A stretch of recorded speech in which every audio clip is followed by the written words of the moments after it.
Mitos atau fakta? Mitos atau fakta? Selamat datang di Mitos atau Fakta.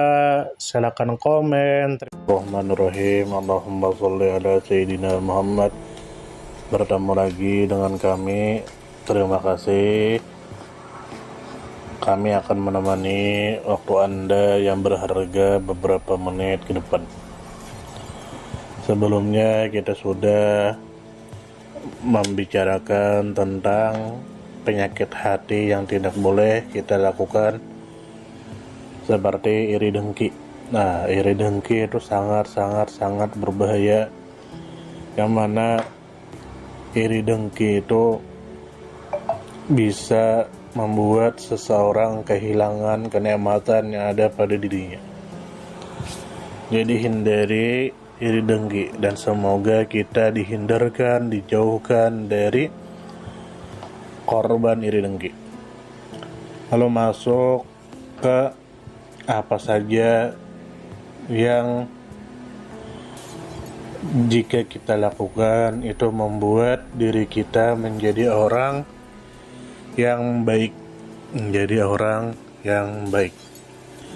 Yang pertama adalah mempercayai bahwa sang pencipta itu ada,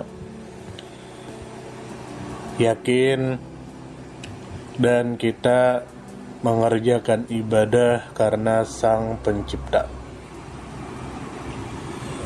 Ibadah apapun yang kita lakukan karena sang pencipta. Kita beribadah bukan karena takut neraka.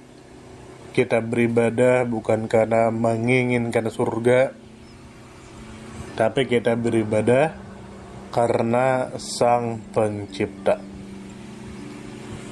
Di antara tanda kita beribadah karena sang pencipta adalah menyampaikan ilmu agama karena sang pencipta. Menyampaikan ilmu agama bukan karena duit. Menyampaikan ilmu agama bukan karena kehormatan.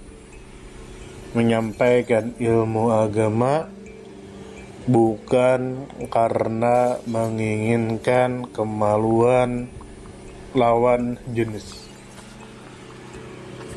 Karena aib sangat memalukan jika seseorang yang berstatus ulama pewaris para nabi, tapi dia menyampaikan ilmu agama karena duit.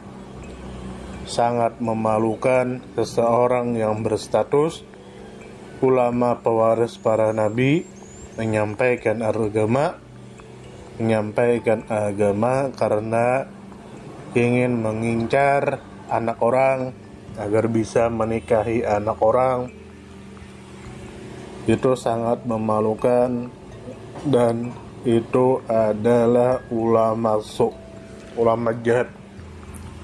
Siapapun itu, siapapun tuan gurunya, siapapun ustadznya, siapapun kiainya, siapapun statusnya, apalagi dia mengaku di dalam tubuhnya ada darah Nabi, sangat memalukan jika mereka ada yang menyampaikan agama bukan karena sang pencipta. Sangat memalukan mereka membuat majelis tapi minta duit sama jamaahnya. Sangat memalukan dia hidup dari menjual agamanya. Sangat memalukan. Tidak tahu kenapa zaman sekarang itu duit. Mengumandangkan adzan duit, mengajarkan anak orang duit, ceramah duit, berdakwah duit, semuanya duit. Mana akhlak Nabi? Tidak tahu kenapa ada orang yang ketika orang miskin yang mengundang, dia terlambat hadir. Orang sudah datang, dia baru sampai, sedangkan jadi kita beribadah karena Sang Pencipta. Kita menyampaikan agama karena Sang Pencipta. Kita menyampaikan agama bukan karena duit. Kita menyampaikan agama bukan karena disanjung-sanjung. Kita menyampaikan agama bukan karena ingin mendapatkan kelamin lawan jenis. Kita menyampaikan agama bukan karena ingin menikahi anak orang.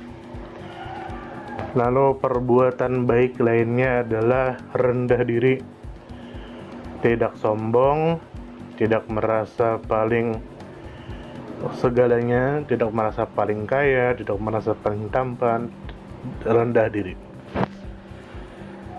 Lalu memberikan nasihat, nah ini. Tapi tidak tahu kenapa di zaman sekarang pemberian nasihat itu sangat-sangat langka ditemui. Karena ada sebagian orang yang jika dinasehati dia marah. Bahkan di berita-berita ada seseorang yang membunuh karena dia tidak terima dinasehati. Dia tersinggung ketika dinasehati, lalu dia membunuh orang yang menasehatinya. Jadi tidak tahu kenapa zaman sekarang nasihat itu sangat sulit untuk ditemui. Seorang guru yang menasehati muridnya, lalu muridnya tidak terima, akhirnya dia berbohong kepada orang tuanya tidak terima, akhirnya dilaporkan ke kantor polisi, ya, dan lain sebagainya. Sulit sama zaman sekarang menemui yang namanya nasihat. Bahkan ada orang di dunia ini, dan saya sendiri yang menemui, dia itu menganggap intonasi suara itu, padahal isi pembicaraannya itu dengan bahasa halus, cuman hanya karena intonasi suara tinggi dia menganggap itu adalah kasar. Nah, tidak tahu kenapa. Nah, lalu perbuatan baik selanjutnya adalah suka memberi dan suka menolong orang. Cuman ini saya sarankan adalah jika kita sekali menolong orang, dia akan berterima kasih kepada kita. Jika 2 kali kita menolong dia, dia akan berterima kasih kepada kita. Jika 3 kali kita menolong dia, dia akan berterima kasih kepada kita. Tapi jika kita lebih dari 3 kali menolongnya, maka itu akan dianggap dia kewajiban. Jika kita tidak menolong lagi, maka dia akan marah. Dan dimohon bagi para dermawan, jika mau menolong orang lain, itu harus tertulis di atas kertas. Contoh misalnya, kita mempunyai tanah kosong, lalu ada orang yang mau menempatinya untuk jualan, dia memohon kepada kita. Nah, itu dimohon tulis perjanjian di atas kertas. Karena banyak sekali kejadian yang tidak ditulis di atas kertas, Ketika dia menempati tanah kita, akhirnya dia usahanya laku sampai bertahun-tahun. Ketika kita butuh, kita perlu dengan tanah itu, dia tidak mau pergi. Bahkan dia mengakui tanah itu adalah tanah orang tuanya, bukan tanah kita. Padahal tanah itu adalah tanah kita yang orang tuanya itu pinjam. Nah, jadi dimohon tertulis di atas kertas. Sekalipun itu keluarga kita, misalnya ada keluarga kita yang meminta bantuan, dia tidak punya rumah, kita punya rumah berlebih, kita punya rumah lebih dari satu. Nah, lebihannya itu kita suruh keluarga kita untuk mendiami. Itu tolong tulis di atas kertas. Memang saat ini tidak apa-apa, tapi nanti ketika kita sudah punya anak, ketika dia sudah punya anak, kita ingin ambil tidak bisa. Bahkan anaknya mengaku bahwasanya rumah itu adalah rumah orang tuanya. Itu sangat-sangat banyak, sehingga anak kita nanti yang jadi korban. Jangan sampai kebaikan kita itu menjadi bom waktu untuk anak kita. Jangan sampai, itu sangat banyak, sangat banyak. Bahkan di berita itu, orang yang meminjamkan tanah harus bayar jika ingin mengambil tanahnya, harus bayar. Nah, itu banyak di berita. Jadi silahkan berbuat dermawan, silahkan suka memberi, silahkan suka menolong, dengan catatan setiap melakukan itu harus tertulis di atas kertas, agar nanti anak keturunan kita tidak menjadi korban. Lalu selanjutnya, perbuatan baik adalah berbaik sangka. Nah, ini perlu diketahui, zaman sekarang itu sangat berbahaya.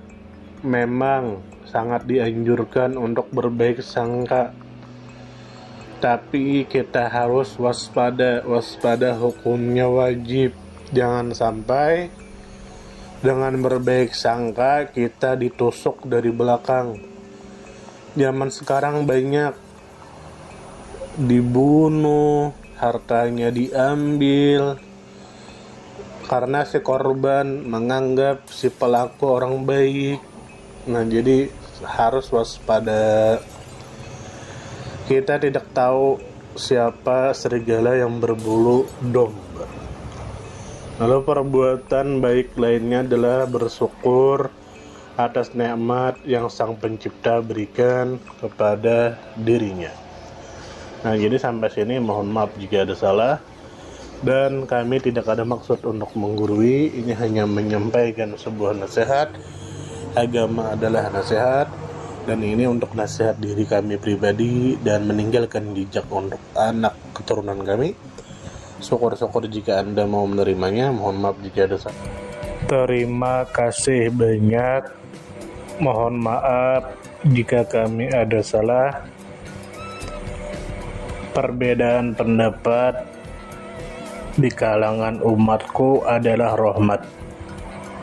Kasih sayang. Terima kasih. Mohon maaf jika ada salah. Salam damai. Silakan share, komen, like, subscribe. Salam damai. Mitos atau fakta? Mitos atau fakta? Terima kasih sudah mampir di Mitos atau Fakta. Silakan komen, share, like, subscribe. Bertemanlah dengan kami. Semoga kita semua disehatkan badan, dilancarkan rezeki, dikabulkan segala hajat. Semoga kita baik-baik saja, semoga kita sukses selalu. Salam damai.